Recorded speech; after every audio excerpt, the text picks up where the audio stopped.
Itu yang sering terjadi pada diri kita. Tapi Bapak Ibu, pada malam ini saya mau kasih tahu satu kebenaran dari firman Tuhan. Bahwa Tuhan Yesus pasti akan segera menolong kita. Nah, masalahnya adalah kenapa pada saat ini masalah saya masih belum belum berhasil saya keluar dari masalah saya. Meskipun rasa-rasanya tingkat rohani saya sudah kayaknya sudah mungkin malaikat juga kalah barangkali. Bapak Ibu, dari pengalaman yang saya lihat, ada 3 sikap yang paling sering, sebetulnya banyak, tapi malam hari ini karena terbatasnya waktu saya akan membahas 3 sikap kita tatkala ada masalah, bagaimana cara kita menghadapinya. Pada umumnya, sikap yang pertama adalah, pada umumnya kita begitu datang masalah, kita akan mengeluh, kita akan mengomel, bahkan kita akan menggerutu. Bukan hanya ngomel, menggerutu saja, kita nyalain orang lain, gara-gara lo, gua jadi punya masalah.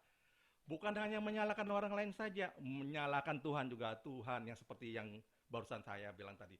Saya sudah begini begitu, apalagi yang sudah terlibat di dalam pelayanan. Wah, udah rajin kemana-mana, tapi masalahnya tetap ada. Nah, sikap yang tidak terpuji ini, seperti kita lihat di Alkitab, itu sikap bangsa Israel yang sering mengeluh, mengomel, dan menggerutu. Saya ajak Bapak Ibu lihat di kitab Bilangan. Saya bacakan saja ya. Bilangan 11 ayat 1. Bentar ya, saya cari dulu Bilangan 11 ayat 1.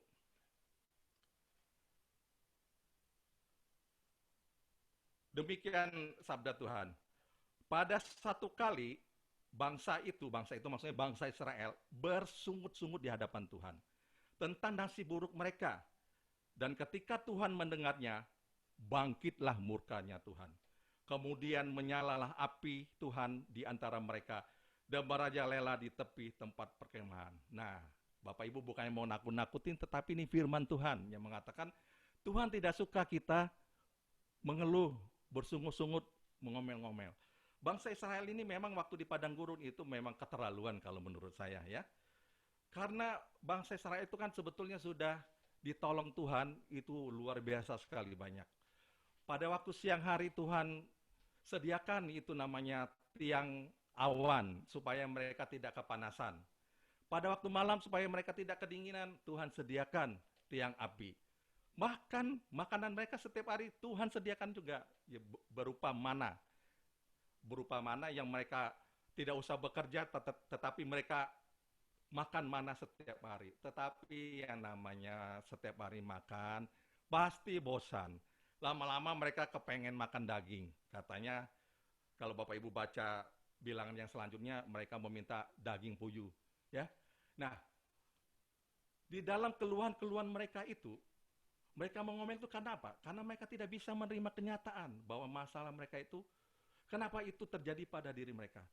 Lalu mereka membanding-bandingkan situasi di padang gurun dengan tatkala mereka berada di Mesir. Padahal di Mesir itu mereka tuh sebagai budak. Kita bisa lihat di kitab Bilangan 11 ayat selanjutnya di ayat 5 dan 6. Di situ bangsa Israel mengatakan demikian. Kita teringat kepada ikan yang kita makan di Mesir. Yang kita makan di Mesir dengan tidak bayar apa-apa. Siapa bilang makan ikan di Mesir tidak bayar? Mereka jadi budak. Nggak mungkin. Jadi mereka terlalu membesar-besarkan. Sebenarnya tujuan mereka itu adalah mereka ingin menyalahkan Musa dan ujung-ujungnya menyalahkan Tuhan. Katanya setelah keluar dari Mesir ke tanah perjanjian di tanah Kanaan, mereka akan hidup lebih baik daripada Mesir. Tetapi kenapa mereka tetap ada di padang gurun, makan mana setiap hari? Disinilah sikap-sikap bangsa Israel ini yang seharusnya kita tidak meniru sikap mereka. Terkadang memang kita saking merasa berat, padahal belum tentu berat. Saking merasa berat kita menyalahkan Tuhan. Kenapa kondisi saya seperti ini? Oleh sebab itu Bapak Ibu, saya mengajak Bapak Ibu kita lihat satu contoh lagi, yaitu mengenai Yusuf anaknya Yakub.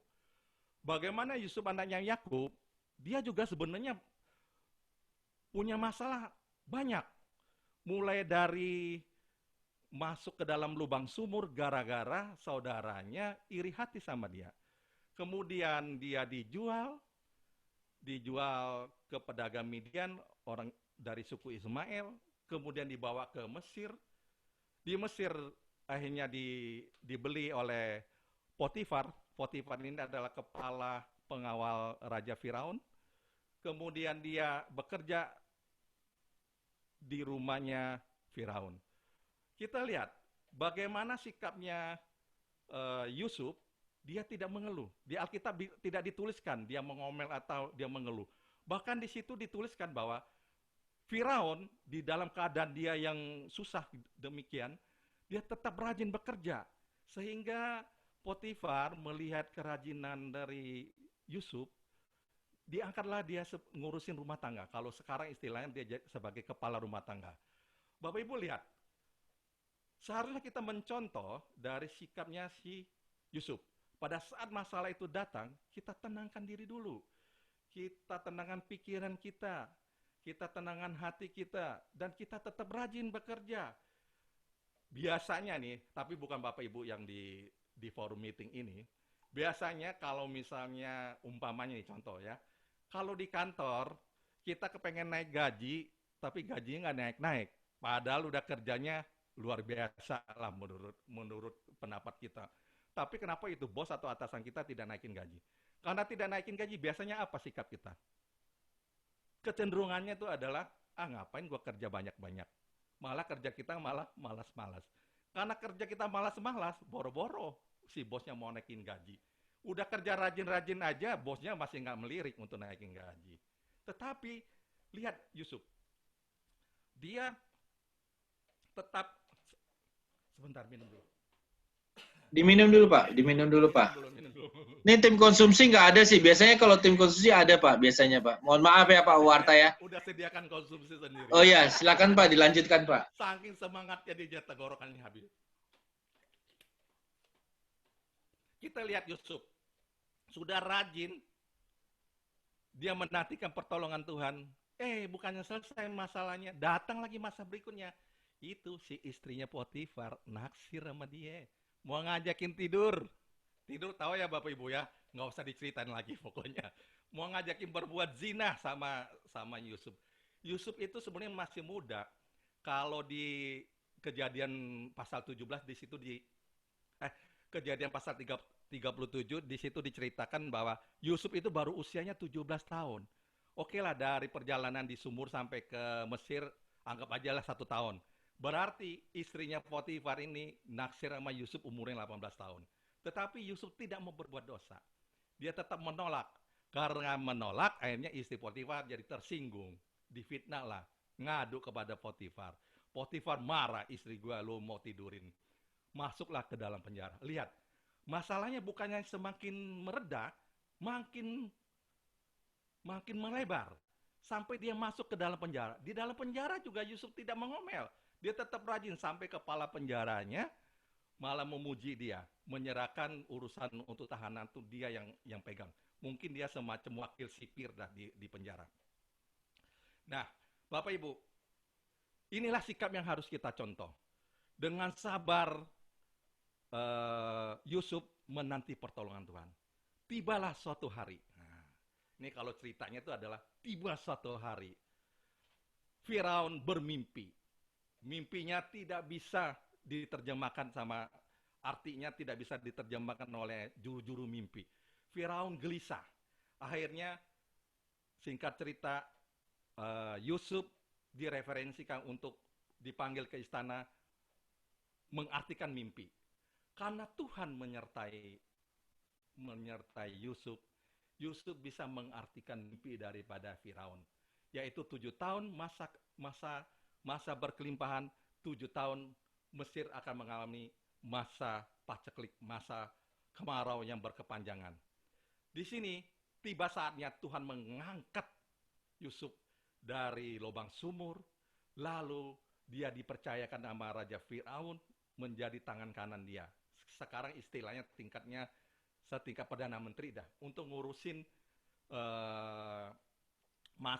tujuh masa kelimpahan maupun 7 masa kekeringan. Pada saat Yusuf diangkat sebagai Perdana Menteri, usianya 30 tahun. Bapak Ibu lihat, 13 tahun Yusuf dengan sabar, dia tidak mengomel, dia tidak berbuat dosa, dia menanti pertolongan Tuhan. Sedangkan kita, masalah kita coba kita renungin. Ada nggak yang sampai 13 tahun? Mungkin baru 1-2 tahun Tuhan sudah jawab. Pokoknya intinya sikap yang pertama itu adalah kita tidak boleh ngomel-ngomel. Kita tidak boleh mengeluh, apalagi menyalahkan orang lain. Atau lebih bahaya lagi menyalahkan Tuhan, ngambek sama Tuhan, tidak mau pergi gereja. Itulah sikap yang pertama yang seharusnya kita tidak boleh lakukan. Seharusnya kita menerima kenyataan. Setiap masalah yang ada di dalam diri kita introspeksi diri. Apa penyebab masalah itu? Mungkin saja penyebabnya adalah karena kesalahan kita sendiri. Yang kedua, mungkin saja penyebabnya itu adalah perbuatan orang lain. Akibat perbuatan lain, hanya kita timbul masalah ke kita. Atau bisa jadi masalah yang kita hadapi itu adalah suatu pencobaan dari iblis yang diizinkan Tuhan terjadi pada diri kita. Dan yang terakhir bisa saja memang akan selalu ada ujian dari Tuhan. Meskipun kita sudah melakukan banyak pelayanan, sudah rajin berdoa segala macam, tetap ada ujian. Tujuan ujian dari Tuhan adalah untuk menguatkan iman kita. Ya, Bapak Ibu, jadi sikap yang pertama itu adalah kita harus tenang di hadapan Tuhan dan introspeksi diri. Nah, sekarang saya akan lanjutkan ke sikap yang kedua. Sikap yang kedua, pada saat masalah itu datang, biasanya yang kepikiran nama kita adalah solusi-solusi dunia. Pikiran-pikiran kita memakai kekuatan kita sendiri. Kita berusaha untuk berdasarkan pengalaman, berdasarkan kepandaian, kemampuan, atau bisa juga karena kita ada koneksi, kita berharap kepada orang lain, siapa tahu orang lain bisa membantu saya mengatasi masalah yang ada. Sikap kedua ini adalah, gambarannya begini, kita mengandalkan kekuatan sendiri, kita mengandalkan orang lain, kita mengandalkan nasihat-nasihat atau solusi-solusi dari dunia. Yang ini yang seharusnya tidak boleh kita lakukan. Seharusnya kita adalah seperti yang tadi Yusuf, tetap mengandalkan Tuhan. Jangan sampai berbuat dosa. Kalau kita mengandalkan cara-cara dunia, biasanya pastilah ada satu goda-godaan yang akan timbul karena kita kepengen cepat selesai, ya kita melakukan dosa. Contohnya kalau dalam kitab suci itu adalah kisahnya keluarga Elimelek sama Naomi. Elimelek dan Naomi, mereka itu sebetulnya adalah dari keluarga yang cukup berada. Dari mana kita bisa tahu dia adalah keluarga yang cukup berada atau cukup kaya? Itu kita bisa lihat di Rut 1 ayat 20-21. Lalu Naomi berkata kepada mereka, Rut 1 ayat 20 dan 21. Janganlah sebut aku Naomi, sebutlah aku Mara, sebab yang Maha Kuasa telah melakukan banyak yang pahit kepadaku. Nah ini, Bapak Ibu perhatikan ayat selanjutnya ya. Dengan tangan yang penuh aku pergi, tapi dengan tangan yang kosong Tuhan memulakan aku. Artinya, pada saat Elimelek dan Naomi memutuskan untuk pergi, pada waktu itu di tanah Israel, terutama di kota mereka, di kota Bethlehem, terjadi bencana kelaparan. Mereka memutuskan untuk meninggalkan Bethlehem menuju ke tanah Mesir. Bukan tanah Mesir, ke tanah Moab. Karena mereka dengar di Moab itu mungkin tidak ada kelaparan. Jadi solusinya adalah karena di Bethlehem, di kota mereka ada bahaya kelaparan, bencana kelaparan, mereka memutuskan untuk pergi ke Moab. Moab itu adalah gambaran solusi dunia, sedangkan Bethlehem itu adalah, kalau menurut kitab suci, dari tafsirannya Bethlehem itu adalah rumah roti, artinya rumah Tuhan. Di situ tersedia berkat-berkat Tuhan. Jadi, si Naomi sama si Elimelek ini, dia pergi ke Moab, artinya mereka mengambil sikap-sikap, solusi-solusi, mengambil cara-cara dunia untuk menyelesaikan masalah mereka. Nah, kita lihat satu lagi, itu namanya Boaz. Boas itu adalah dari sanak daripada Elimelek. Ternyata dia tidak pergi ke Moab, dia tetap tinggal di Bethlehem. Nanti di di bagian ayat yang selanjutnya, Boas karena dia tidak pergi, dia tetap memutuskan tetap tinggal di Bethlehem. Moab menjadi orang yang kaya. Dia setelah bencana kelaparan itu selesai, dia menjadi orang kaya. Bapak Ibu bisa lihat, kalau mengambil sikap-sikap dunia, Bapak Ibu bisa lihat di Rut 1 ayat 1 sampai dengan 6. Pada saat Elimelek dia pergi ke Moab, tidak berapa lama kemudian Elimeleknya mati atau istilahnya meninggal dunia. Kemudian setelah Elimelek meninggal dunia, kedua anaknya, Mahlon dan Kilion, malah kawin sama perempuan dari Moab, yaitu Orpa dan Rut. Di dalam tradisinya bangsa Israel, perkawinan dengan bangsa di luar Israel itu tidak diizinkan. Hukum Taurat melarang bahwa perkawinan campur bangsa Israel dengan bangsa non-Israel. Bangsa yang non-Israel itu dianggapnya bangsa kafir. Karena apa? Di dalam hukum Taurat itu dikatakan dilarang sama Allah karena takutnya mereka menyembah ilah-ilah lain. Contohnya Raja Salomo. Di masa tuanya ya karena dia banyak istri yang menggundingnya kalau nggak salah 1.000 orang ya 700 istri atau 700 gundik. Pokoknya antara 700 sama 300. Total seluruhnya ada 1.000 istri dan gundiknya. Pada masa tuanya Salomo akhirnya mengkhianatin Allah, menyembah berhala-berhala.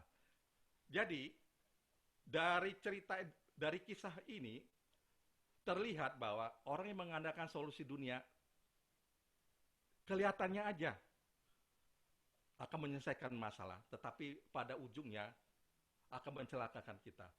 Mahlon dan Kilion setelah kawin 10 tahun malah dia juga mati. Akhirnya Rut tinggal sendirian, ditinggal suami sama istrinya.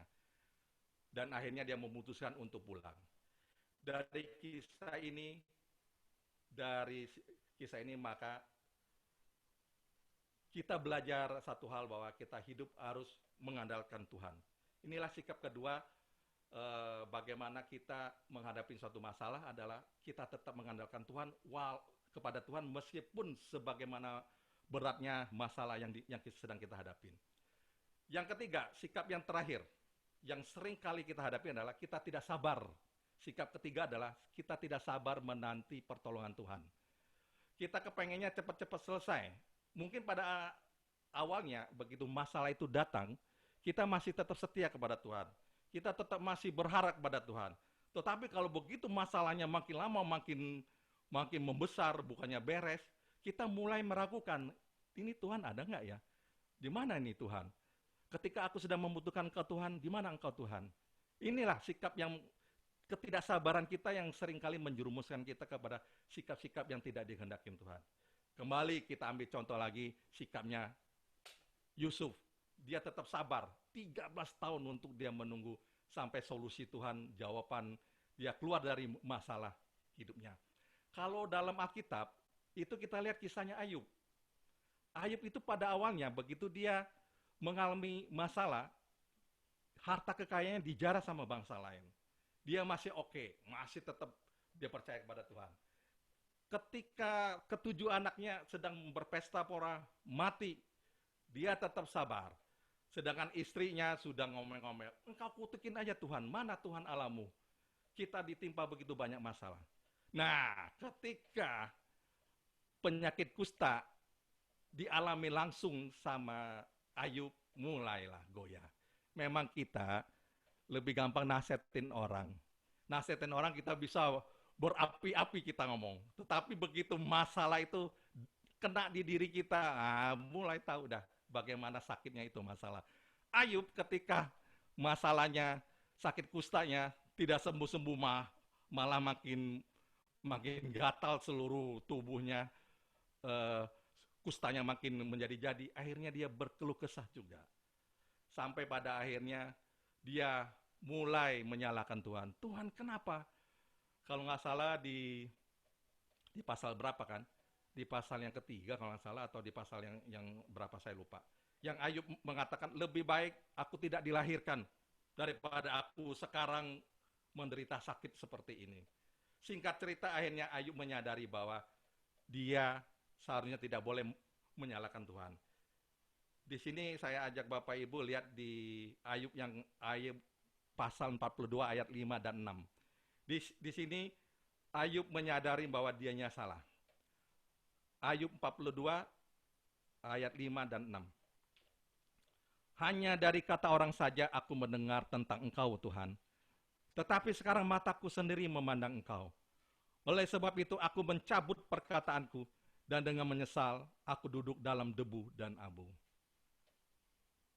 Jadi Bapak Ibu, ketiga sikap inilah kita belajar dari pengalaman tokoh-tokoh Alkitab, supaya kita tidak mengulangi kembali bahwa pada saat kita menghadapi masalah, kita tetap fokus kepada Tuhan.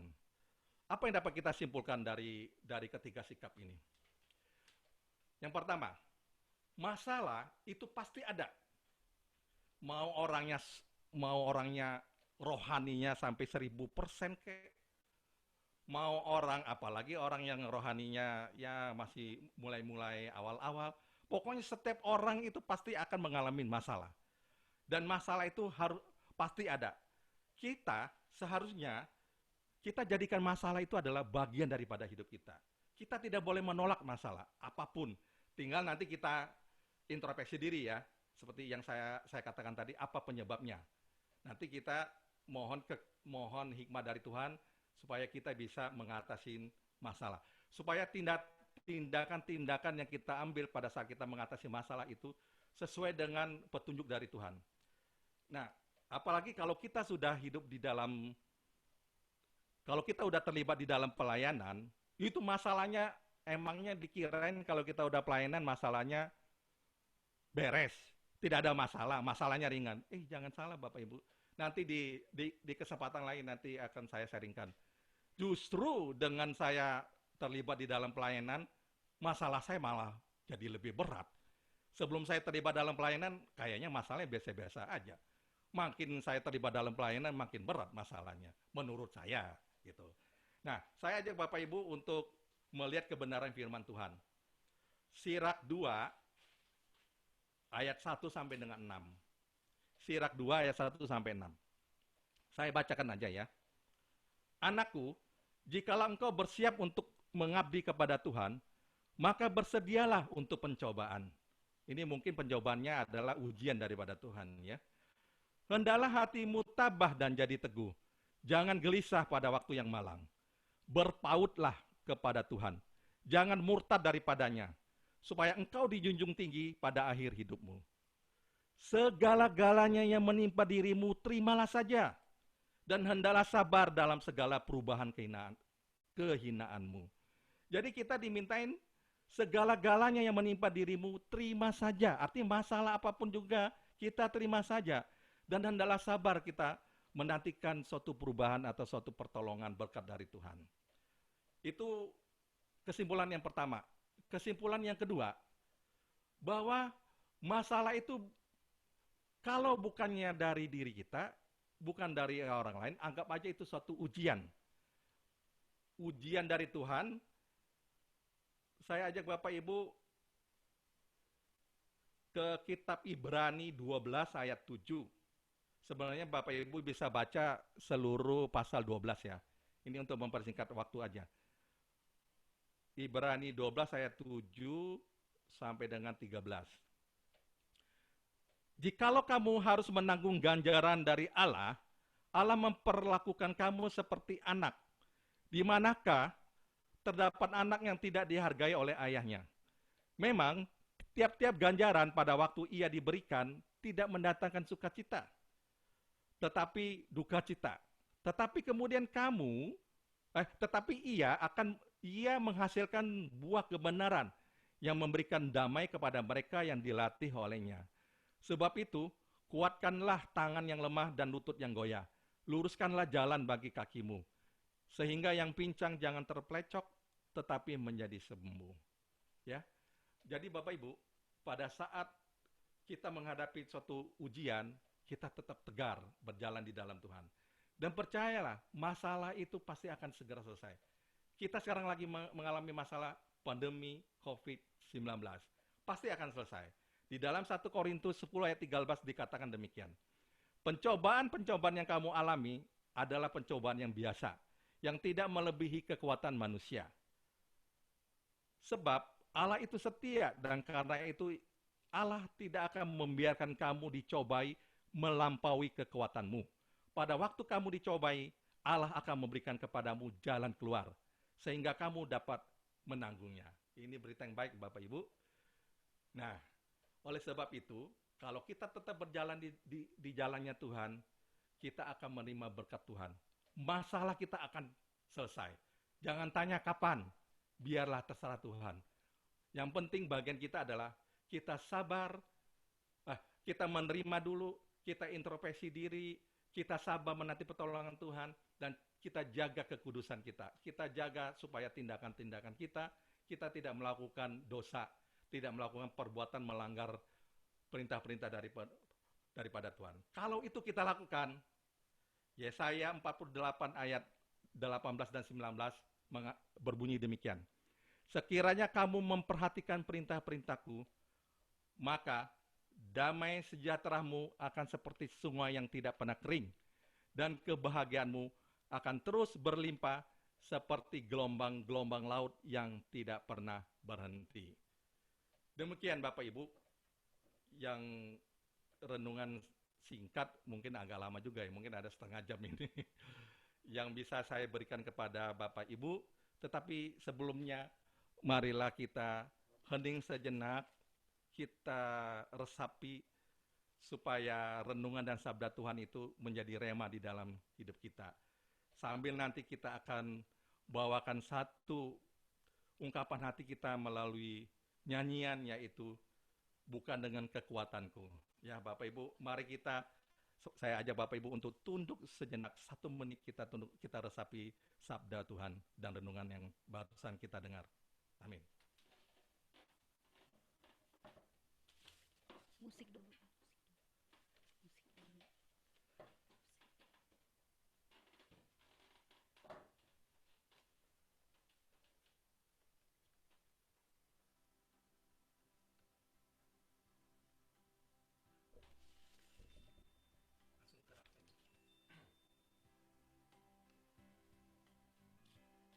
Benar Tuhan, bahwa kami harus tetap mengandalkan Engkau di dalam hidup kami.